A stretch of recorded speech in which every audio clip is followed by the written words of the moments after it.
"Don't say a word," he whispered. His voice was so low it barely existed less a sound than a vibration in the air between them. Lily pressed herself against his side in the darkness, her small fingers finding his hand, without sight, without sound, by instinct alone. Her breathing slowed. She was 8 years old, and she already knew how to disappear. Footsteps. Below them. Deliberate. Patient. The house was 12 days old to them. They'd arrived on a Thursday, unpacked 2 boxes of dishes and 1 box of books, and eaten cereal for dinner, because the grocery store was still a stranger. The landlord had handed over the keys at the curb, a man named Gerald Marsh, 60s, soft handshake, and hadn't come back since. No one else had a key. No one knew they were here. Daniel Carter stood at the bedroom door with his daughter's hand in his, and listened to the footsteps move through his home like something that belonged there. Slow. Unhurried. A weight that knew the floor plan. He did not turn on the light. He did not reach for his phone. He stood completely still, and he listened. And after 4 steps, he understood something that made the cold in the room deepen into something far worse than fear. He recognized the gate. The town of Harrow Falls, Vermont, was the kind of place that appeared in insurance commercials. Maple's older than the state, a diner that had been serving the same pie since 1967, speed limit signs that people actually obeyed. Daniel had chosen it from a map, the way a man throws a dart in a dark room. Not random, exactly. He'd had parameters.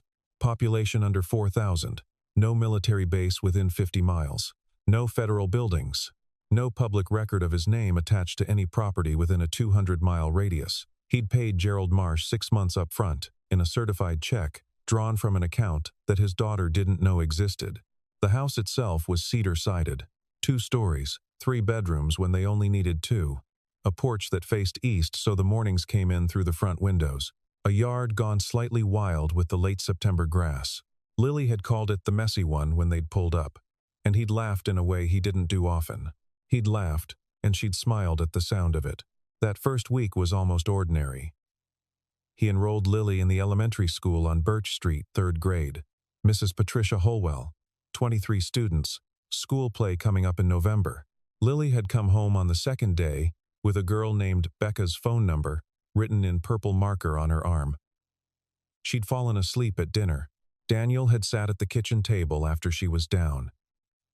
In the yellow light of the lamp he'd bought at a thrift store on the way through Burlington, and he'd allowed himself to feel something he hadn't felt in a long time. Almost. He was almost settled. He spent the evenings methodically. He fixed the kitchen cabinet that swung wrong on its hinge. He rehung the curtain rod in Lily's room that had been mounted slightly crooked by some previous tenant. He built her a small bookshelf from pine planks and brackets bought at the hardware store on Main. A squat, sturdy thing. 3 shelves that she immediately overcrowded with the worn paperbacks she carried everywhere. "Will we stay here for real this time?" she asked on the 5th night. She was sitting cross-legged on the floor of her room, drawing with the colored pencils she kept sharpened to near-perfect points. She didn't look up when she asked. She never did when the question mattered. Daniel sat on the edge of her bed, elbows on his knees, and thought about how to answer her the right way. "This time will be different," he said. She looked up then. Her eyes were her mother's gray. Slightly too large for her face, the kind of eyes that held things and didn't easily let them go. "You said that about the last one." "I know. And the one before." "I know, Lily." She looked back down at her drawing. He leaned over to see it, a house, this house, rendered in brown and green crayon with smoke coming from the chimney, even though they hadn't used the fireplace yet. "Okay," she said, and nothing more. That was her way. She gave her trust in single words, like they were things she had a finite supply of. He noticed the basement door on day 7. The latch stuck when you pulled it. Not locked, just stubborn. The wood swollen slightly in its frame, in a way that suggested moisture or age. He'd added it to his mental list of things to fix. And then he hadn't fixed it. And now, on day 8, he noticed it was open. Not much. 2 inches. The kind of margin that suggested the latch had simply given way on its own. He stood in the kitchen and looked at it for a long time before he pushed it shut again. He told himself it was the wood. The weather had changed. The frame had shifted. He told himself a lot of things that week. The glass moved overnight. It was a blue plastic tumbler, Lily's. The one with the dinosaur on it that she always left on the left side of the dish rack, every morning. Left side. Lily was precise about things like that, the way some children are precise about not stepping on sidewalk cracks. On the morning of day 9, it was on the right. Daniel noticed while making coffee. He stood with the carafe in his hand and looked at the glass for a long moment before he set the carafe down and walked to the back door and crouched and examined the threshold. There were marks on the exterior welcome mat. Partial impressions. Not recent. The mat was damp from overnight dew, and the impressions had dried into it. A shoe, medium large, with a tread pattern he didn't recognize from either of their footwear. He photographed them with his phone. He went back inside and made coffee and poured Lily a bowl of cereal and said nothing. "I heard someone walking," Lily said. She was eating, not looking at him. Cheerios, dry. The way she liked them. "When? Last night, I thought it was you. But then you weren't moving around, and it kept going." "Old houses make sounds," Daniel said. "The wood expands when it gets cold at night." She ate another spoonful. It sounded like shoes. He said nothing for a moment. Then, "You sure you weren't dreaming?" She gave him a look over her cereal bowl. She was 8 years old, and she did not appreciate being managed, and her expression said so with a precision that left no room for interpretation. "I know what shoes sound like," she said. "Okay," he said. That afternoon, while Lily was at school, he went to the hardware store and bought 2 additional deadbolts, a chain lock for the back door, and a set of 4 battery-powered motion sensor lights designed for porches and garages. He also bought a CCTV camera kit, 2 exterior cameras, a basic indoor unit, and a monitoring hub the size of a paperback book, and spent 4 hours mounting everything before Lily's bus arrived at 3:15. She walked in, set her backpack down, looked at the new camera above the front door, and said nothing. He watched the footage from the hub on his phone that night. It was clear and uninterrupted until 2:47 a.m., when it went to static for 11 minutes and then came back. 11 minutes of static. No wind event, no power fluctuation. The lights in the house had been fine. He sat in the kitchen in the dark and looked at those 11 minutes on his screen. A malfunction, or something that knew enough to disable a consumer-grade wireless camera system in under 30 seconds. His full name was Daniel James Carter, and he was 36 years old, and for 4 of the 12 years between 22 and 34, he had worked for a federal contractor called Meridian Analytical Group, which appeared in no public directory, and whose office building in Arlington, Virginia, was listed on its lease as belonging to a property management company that did not exist. He had done investigative work. That was the word he used, work. He had developed sources, analyzed networks, and on occasion accompanied teams into circumstances that required a specific kind of calm. He was good at stillness. He had always been good at stillness. He'd left when his daughter was 2, after her mother, Claire, had died in a car accident on the I-95 inches march, and he'd found himself standing at a graveside in Connecticut, holding a toddler, and understanding that the thing he did for a living was incompatible with being the only person left. He had given 4 years of his life to Meridian. He had left cleanly. He had taken nothing. He had signed documents that were longer than some novels, and had received a resettlement package, and had moved to Portland, Oregon, and had tried to become someone who went to hardware stores, and made cereal, and built small pine bookshelves. He'd been mostly successful. Mostly, he opened his encrypted laptop, an old habit, never fully abandoned, and spent 3 hours on the 9th night, cross-referencing what he knew about Gerald Marsh, the landlord. Marsh came back clean in every way that mattered. He was a retired schoolteacher who'd inherited 4 properties from his father, and managed them modestly from a retirement that smelled like legitimacy. Marsh hadn't chosen them, but someone had chosen Marsh's property. The rental listing had appeared on a regional housing site 2 weeks before Daniel had started looking. It had been listed at below-market rent. The photographs had been taken in early spring, Before Daniel had any thought of Vermont, the terms had been flexible in exactly the ways that his particular situation required. He sat back from the laptop and stared at the ceiling. Someone had known he'd be looking. Lily appeared in the doorway in her pajamas, the ones with the small owls on them. "You're doing the face again," she said. "What face?" "The one where you're thinking about something that you don't want to think about." He closed the laptop and opened his arms. She crossed the room and climbed into his lap with the total unself-conscious ease of a child who still believed she was small enough to fit, and he held her the way he held very few things in his life. "Is someone looking for us?" she asked against his shoulder. "Go back to sleep, Lilybug." "That's not an answer." "I know." She was quiet for a moment. "Is it someone bad?" He put his chin on the top of her head. "I don't know yet." She accepted this. She always accepted honesty from him in a way she never accepted reassurance. October 3rd. A Thursday. The temperature had dropped into the low 40s, and Lily had asked for hot chocolate before bed. And he'd made it on the stove with real milk and the good cocoa powder she liked. And she'd fallen asleep at 9:15, with her book still open on her chest, something about a girl who discovered a door in her grandmother's attic. He had been sitting in the kitchen for an hour, nursing a cold cup of his own coffee, when he heard it. Not above.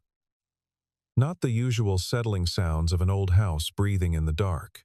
Below, a footstep on the basement stairs. The sound was specific and unmistakable to anyone who knew what to listen for. Not a creak of wood contracting. Not a pipe shifting in the cold. A weight. Distributed. Controlled. Someone who knew how to walk quietly but was not, at this moment, making maximum effort to do so. Daniel was moving before the thought fully formed. He crossed the kitchen in 4 steps, went up the stairs in 7, turned left into Lily's room. She was already half awake. She slept the way he'd taught her to, lightly, attuned to the shift in his presence. He crossed the room without speaking, and sat beside her on the bed, and put his lips near her ear. "Don't say a word." She came fully awake in an instant. Her eyes found his in the darkness. She did not ask anything. She did not make a sound. She simply moved closer to him, her small body solid and warm against his side. Her fingers finding his hand and closing around it with a grip he felt in his chest. He reached back and eased her bedroom door shut. The latch caught with a soft, final click. Below them, more footsteps, slow. Through the kitchen, past the bottom of the stairs. A pause. Silence for 40 seconds he counted. Then, the footsteps again. Moving toward the base of the stairs. Lily's hand tightened around his.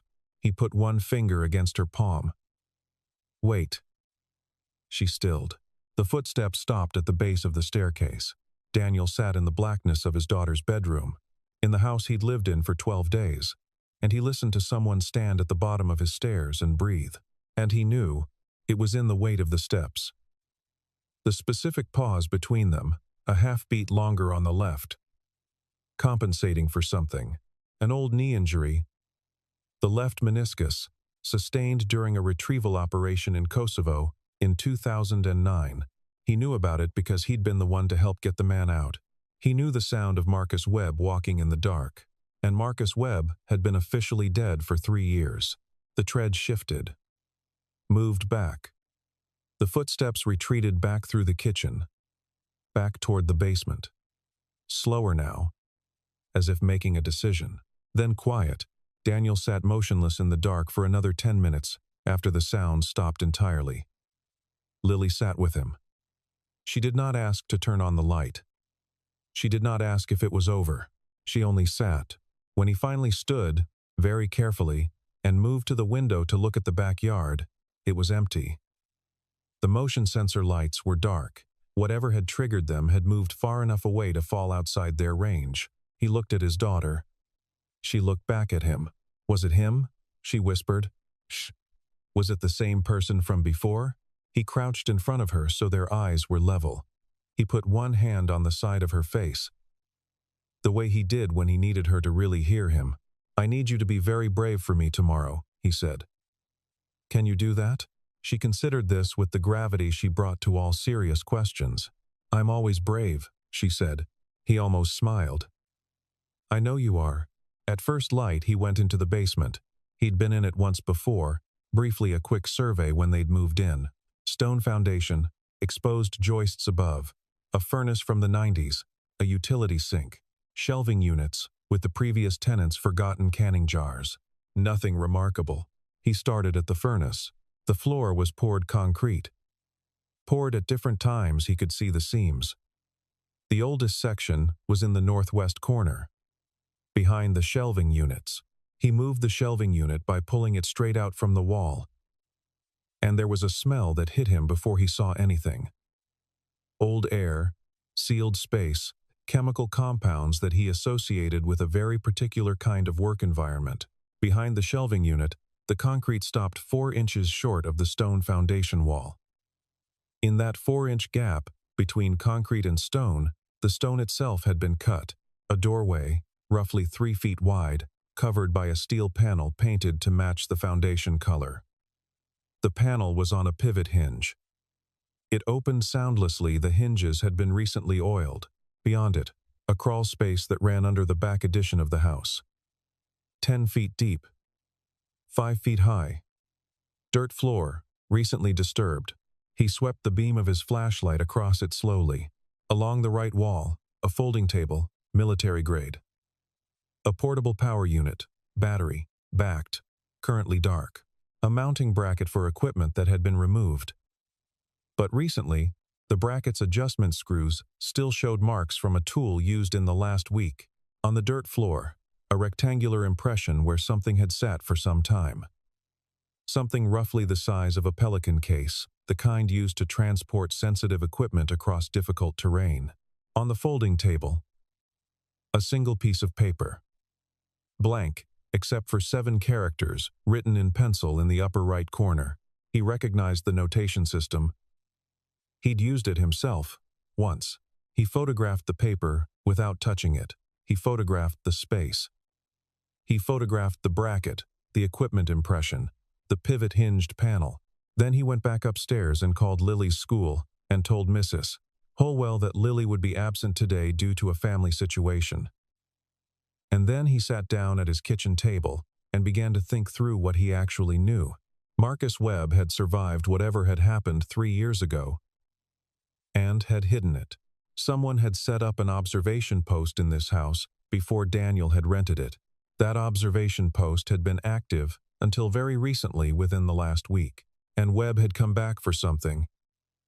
Not to confront, not to act. He'd come back to retrieve or verify, and he'd found Daniel instead. And he'd paused at the bottom of those stairs for 40 seconds, and then he'd left. A man who intended harm did not leave. "What's in the basement?" Lily asked from the kitchen doorway. He looked at her. She was in her pajamas, her hair uncoated from its nighttime braid, holding a bowl of dry Cheerios. "You should have woken me up," he said. "You told me to be brave. Brave people don't ask to be carried." She set her bowl on the table and sat across from him. "What's down there?" He thought about how to answer her in a way that was true. "Evidence," he said. "Of what?" "Of someone who's been watching us for longer than I realized." She ate a Cheerio, then another. "Is it someone you know?" "Yes." "A bad person?" "I don't know yet," he said. "I used to think I did." Marcus Webb had been 31 years old, and deeply capable and possessed of the particular brand of competence that made people trust him in high-pressure situations. He'd been Daniel's partner on 3 separate operations, and his colleague on a dozen more. He was meticulous. He was controlled. He had a crooked sense of humor that he deployed exactly once per day, at the right moment, to cut tension. He'd also, in the spring of 2021, been extracted from a situation in Bratislava that had gone badly wrong in ways that Daniel could reconstruct only partially from what he'd known at the time and what he'd pieced together afterward. The official report, which Daniel had never been allowed to read but had been summarized for him during his exit process, said that Webb had been compromised during an asset meeting. That extraction had been attempted and failed. That Webb had been declared a critical risk loss, and subsequently the word they'd used was confirmed. Confirmed as deceased. Daniel had never fully believed it. not because he'd had evidence to the contrary, but because Marcus Webb was the kind of man who died only when he chose to. He spent 3 hours that day reconstructing what he could.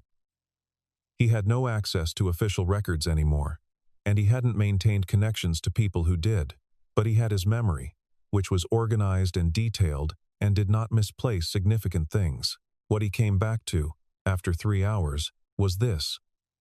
Webb had a reason to be angry.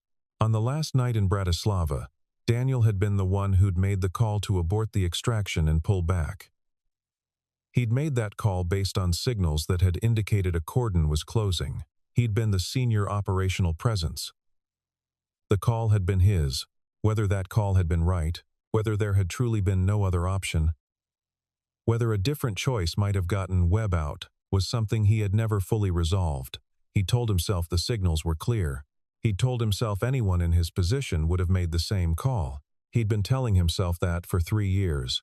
He didn't tell Lily any of this, but he did tell her they were going to practice something. He called it a drill.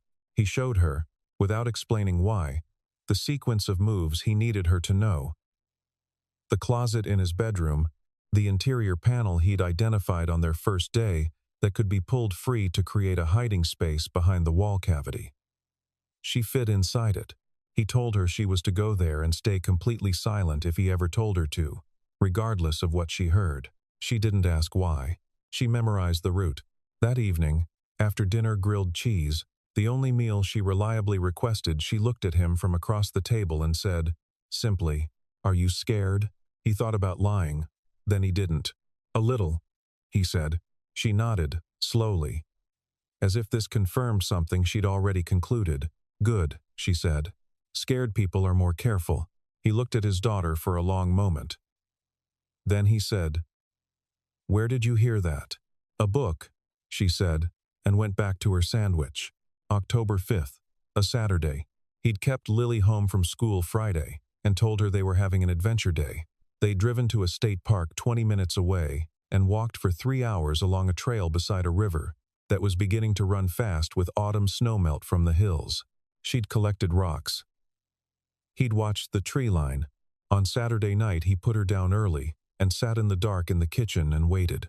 He'd removed one of the cameras he'd installed, the interior unit, the one mounted near the basement door. He'd rerouted its cable so the hub showed it as live and functioning while the actual lens was pointed at the wall. He had left the basement panel unlatched. He waited from 10 o'clock to 2:15, and at 2:17 the basement door eased open, and Daniel sat at the kitchen table in absolute darkness and did not move. Footsteps, the same gait, the same half-beat hesitation on the left. He said nothing until the figure was fully through the door and had taken 4 steps into the kitchen. "Marcus." The figure stopped. Silence for several seconds. The two of them in the dark, 10 feet apart, neither moving. "You didn't call the police," Webb said. His voice was lower than Daniel remembered. Rougher. 3 years and whatever had happened in them had worn it down at the edges. "No," Daniel said. "Why not?" "Because you haven't done anything worth calling the police for yet." Another silence. Daniel could hear him breathing, could see the rough outline of him against the ambient light from the kitchen window, tall, leaner than before, standing with his weight shifted in the way someone stands who has gotten comfortable with pain. "You knew it was me," Webb said. "It wasn't a question. Thursday night, at the bottom of the stairs, and you still didn't run." "I've been running for 3 years," Daniel said. "I'm tired of it." The shape of Webb shifted slightly. Weight moving. Not threatening. Adjusting. Processing. "You set this up," Webb said. "The camera you disabled. The latch. I left you a door." "Why?" Daniel set his hands flat on the table. "Because I need to know what you know, and you need to say whatever you came here to say. And the only way either of those things happens is in the same room, in the dark, without anyone bleeding." A very long pause. "You left me there," Webb said. "Bratislava. You called abort, and you left me there." "I know. The signals you read, they were a decoy. There was no cordon. You could have gotten me out." Daniel let that land. He didn't deflect it. He didn't reach for the justifications he'd been assembling for 3 years. "Tell me about the decoy," he said. Webb sat down. Not because Daniel invited him to, he just sat. In the chair by the window. The way a man sits when his legs have been carrying something too long. What he told Daniel took 40 minutes. He'd spent 14 months after Bratislava in a medical facility outside Ljubljana, operating under a false identity arranged by a contact he'd maintained independently of Meridian. The knee had been the least of it. There had been other damage. He'd used the 14 months to piece together what had actually happened the night of the failed extraction. The decoy signals had been generated not by a hostile counter-surveillance operation, as Daniel had been led to believe in the seconds before his abort call. They had been generated by someone inside Meridian's own communications chain, someone who needed the extraction to fail. Webb had spent the subsequent 18 months identifying that person. He'd been in Harrow Falls in this house, which had belonged years earlier to an asset who'd once worked the same regional network to retrieve documentation he'd stored here. His own version of a dead drop, from the time when this house had been used by people in their line of work. He'd come twice. The first time, he'd found the lights on and toys in the yard, and a rental car in the driveway, and realized someone had moved in. The second time Thursday, he'd come to get the last of the documents and found himself at the bottom of the stairs listening to Daniel Carter breathe in the dark. He'd left because he hadn't expected Daniel to still be in the game. He'd come back Saturday because Daniel had left the door open.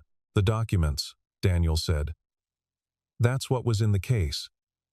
That's what you took out before we arrived. Most of it. A copy of everything is already somewhere safe. Who inside Meridian? Webb told him a name. Daniel sat very still. He knew the name.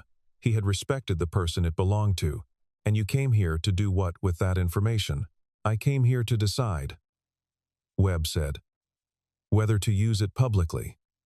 Whether to hand it to an inspector general, or a journalist, or a federal prosecutor. Whether any of those would matter. Whether it was worth what it would cost. You didn't come here for me specifically. No. A pause. But then there you were. Lily's voice came from the hallway. Small, steady, certain. My dad didn't leave you on purpose. Both men went still. She was standing in the hallway doorway in her owl pajamas, holding her book against her chest, looking at Webb with the gray, unblinking eyes that saw things and didn't let them go. Lily, Daniel said. He thinks about it, she said, looking at Webb. He thinks about it when he doesn't know I can see him. He doesn't sleep right sometimes. He wakes up and goes to sit in the kitchen, and he doesn't turn on the lights. She held Webb's gaze without flinching. That's not what people who did something on purpose look like. Marcus Webb looked at this 8-year-old girl for a very long time. Then he looked at Daniel. You told her about me, he said. Never, Daniel said. Then how? She's perceptive, Daniel said. She gets it from her mother. Another silence. Webb leaned forward with his elbows on his knees, a posture Daniel recognized from 100 briefings, as the posture Webb adopted when he was working something out that mattered. I wasn't sure, Webb said finally. About Bratislava. I wasn't sure it was a straight betrayal on your part, or whether you'd been fed bad information. I needed to see you, and now? Webb looked at Lily again. Then back at Daniel. Your kid just gave me the answer, he said, and there was something in his voice that was not warmth, exactly, but was something adjacent to it, the residue of a time when they'd trusted each other completely. He left before sunrise, not hurriedly, deliberately. He stood up from the chair and straightened to his full height, and there was, in the way he carried himself, both the damage of the 3 years and the competence that had survived them. He shook Daniel's hand. The handshake was brief, formal, and communicated a great deal. At the kitchen door he stopped. The person whose name I gave you, he said. They know you're in the Northeast. Not here specifically, but the general region. They've been looking because they know I've been looking, and they know our orbits used to intersect. Daniel said nothing. I'm going to move faster now, Webb said. On the documentation. But faster means more exposure. Means the window, before they react, closes quicker. How long do I have? Unknown. Weeks, maybe? Maybe less. He looked at the hallway where Lily had been standing. She'd gone back to her room at some point. She had, as always, read the room accurately. "She's good," he said. "Keep her that way." He went down the basement stairs and through the panel, and out through whatever exit he'd used the first 2 nights, and Daniel stood in his kitchen in the first gray edge of Sunday morning and thought about what came next. Not running. He'd told Webb he was tired of running, and he'd meant it with everything in him. But preparation was not the same as running. He spent the next 4 hours making calls from a burner phone he'd maintained for 3 years without once using it to 2 people he trusted with the particular kind of trust that was forged only in circumstances that had no adequate name. He told them what he had. He told them what Webb had told him. He asked for help of a specific kind. Both of them said yes. He woke Lily at 7:30 and made pancakes. He used the blueberries she liked, the ones from the freezer. He let her pour her own syrup, which she did with great seriousness and a level of enthusiasm for volume that he noted and did not comment on. She ate 3 pancakes and drank most of her orange juice, and then looked at him. "Was it okay?" she asked. "What I said? It was honest," he said. "It was true. And it changed something. Good or bad?" "Good. I think good." She considered this. "Will he come back?" "Not the same way," Daniel said. "But no, I don't think he'll be back." She picked up her fork and worked on the 4th pancake. "What about the other one?" she asked. "The one he mentioned." Daniel looked at his daughter. "You were listening the whole time." "I was listening from the hallway until you noticed me," she said, without apology. "Then, I came in." He leaned back in his chair and let out a long breath that was almost a laugh. "The other one is the actual problem," he said. "And we're not running." "No," he said. "We're not running." She nodded, once, definitively, as if this was exactly the answer she'd expected and had simply needed confirmed. "Okay," she said. "What do we do?" He looked at her across the breakfast table, in the morning light coming through the east windows, just as he'd intended when he chose this house from a map in the dark. She was 8 years old. She had her mother's eyes and her father's stillness, and something all her own, that he'd never found a word for, a kind of gravity, the way she occupied a moment completely, without waste. "We stay," he said, "and we get ready." In the days that followed, the house changed. Not dramatically, not in ways a stranger would notice. But Daniel moved through its rooms differently now. The way you move through a place you've committed to, rather than borrowed. He fixed the basement panel not to seal it, but to fit it with a proper latch that he controlled. He reinforced the back door frame. He cleaned the cameras and repositioned them to eliminate the dead angle that had allowed Webb access. And then he added 2 more that covered the spaces the previous 2 had missed. He cut the wild grass in the backyard on a Tuesday afternoon, while Lily was at school. He was halfway through when the neighbor from across the street, a woman in her 70s named Dorothy Keene, white hair, good boots, the deliberate pace of someone who'd learned not to hurry, appeared at the edge of the property line with a plate covered in foil. "Oatmeal cookies," she said. "I make too many. My husband isn't with me anymore, so there's no one to eat them." He turned off the mower and thanked her, and they stood at the property line and talked for 20 minutes about the town, about the coming winter, about the maple tree in his backyard that she said was at least 80 years old. She didn't ask why he'd moved here. She didn't ask about Lily's mother. She just talked, and he found himself talking back. And when she left, she said she'd look out for Lily's bus if he was ever late. "That's very kind," he said. "That's what people do," she said, and walked back across the street. He finished the grass and stood on the back porch and looked at the maple tree, which was deep into its October color, orange and amber, and something close to red, and he thought about 80 years, standing in the same place for 80 years, putting roots down so deep they didn't require deliberate maintenance anymore. He thought about what it would mean to stay. Lily came home that afternoon with a permission slip for the November school play. She'd been cast, according to a handwritten note from Mrs. Holwell, at the bottom of the slip, as the narrator. She held the slip out to him at the door and watched his face with an attention that suggested she thought he might be the kind of man who forgot to sign things. "I'll sign it tonight," he said. "It's due tomorrow. I'll sign it tonight," he said again. She accepted this and went inside and dropped her bag and immediately went to the maple tree with a book, settling herself against its base with the unconscious ease of a child who had identified the best reading spot in the territory and claimed it. He stood on the porch and watched her read. She turned a page, pulled her knees up, turned another page. He thought, this is what I'm protecting. Not abstractions, not principles. This, specifically this. He went inside and signed the permission slip and left it on the kitchen table. That night he woke at 2 a.m. body clock, still alert, still calibrated, and lay in the dark for a moment before he realized the silence was genuine. No sounds below. No footsteps, just the house breathing in the October cold, the furnace cycling on, the old wood settling in that specific way that was entirely its own. He lay still for a full minute, listening to the shape of the silence. Then he closed his eyes. On the last morning of the week, a Saturday. Lily came downstairs before he was fully awake and put a drawing on the kitchen table where he'd find it. He found it over his first cup of coffee, smoothing the paper flat. It was the house, their house.